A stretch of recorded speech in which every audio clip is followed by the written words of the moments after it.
క్రీస్తుశేషులు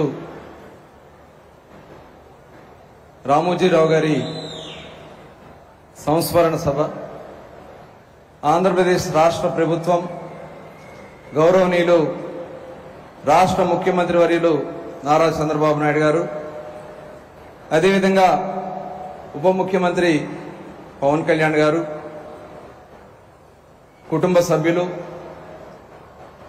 రాష్ట్ర దేశ నలుమూల నుంచి వచ్చినటువంటి ప్రముఖులు ఈరోజు ఇంత పెద్ద ఎత్తున ఆయనకి ఘనమైన నివాళులు అర్పించుకోవాల్సినటువంటి బాధ్యత మనందరిపైన ఉంది.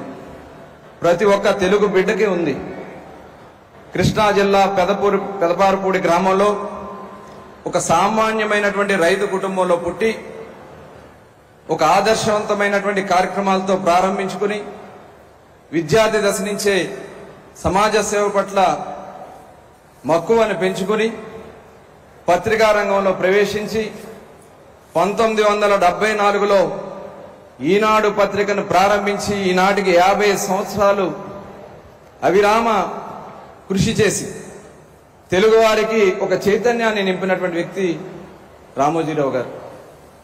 పత్రికా రంగంలోనే అనేక అన్నదాత ప్రోగ్రాం కానీ, వసుంధర మహిళల్లో ఒక చైతన్యం తీసుకురావడానికి ఈనాడు సంస్థను పెట్టి ఈనాడు టీవీ ద్వారా అనేక కార్యక్రమాలు చేసి, అదేవిధంగా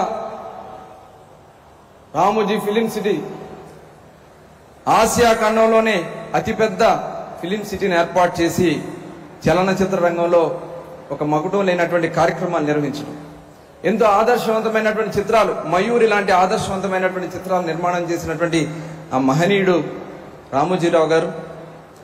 తెలుగు వారికి ఎప్పుడు కష్టాలు వచ్చినా వారికి అండగా నిలబడినటువంటి వ్యక్తి.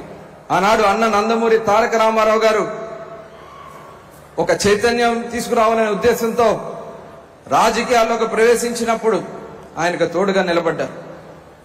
చంద్రబాబు నాయుడు గారు ఈ రాష్ట్రాన్ని ప్రగతి పదంలో నడిపిస్తున్నప్పుడు ఆయన చేసే కార్యక్రమాల్ని ప్రోత్సహించారు. అనేక కష్టాలు, ఇబ్బందులు రాజకీయాలతో జతకట్టాలని చూసినా మచ్చ లేకుండా నిలబడినటువంటి ఏకైక వ్యక్తి రామోజీరావు గారు అని చెప్పి ఖచ్చితంగా చెప్పొచ్చు. తెలుగు వారిలో ఆనందం కోసం ఇవాళ అక్షరాన్ని ఆయుధంగా చేసినటువంటి నిలబడినటువంటి ఏకైక వ్యక్తి కూడా రామోజీరావు గారు అని చెప్పి ఖచ్చితంగా మనం చెప్పొచ్చు. అదే కాకుండా ఇవాళ ఆంధ్ర రాష్ట్ర ప్రజలు పడుతున్నటువంటి కష్టాలను గమనించి ఆంధ్ర రాష్ట్ర ప్రజల కళ్ళల్లో ఆనందాన్ని చూసి మనల నుంచి దూరమైనటువంటి రామోజీరావు గారికి అమరజీవి, ఆయన పెట్టినటువంటి సంస్థలు ఎప్పుడు కూడా అజరామంగా మిగిలిపోతాయి కాబట్టి ఆయన అమరజీవి అని మరొకసారి తెలియజేసుకుంటూ ఇంత చక్కటి కార్యక్రమాన్ని ఏర్పాటు చేసిన ఆంధ్ర రాష్ట్ర ప్రభుత్వానికి, అదేవిధంగా గౌరవనీయులు రాష్ట్ర ముఖ్యమంత్రి చంద్రబాబు నాయుడు గారికి, పవన్ కళ్యాణ్ గారికి ధన్యవాదాలు తెలియజేసుకుంటూ సెలవు.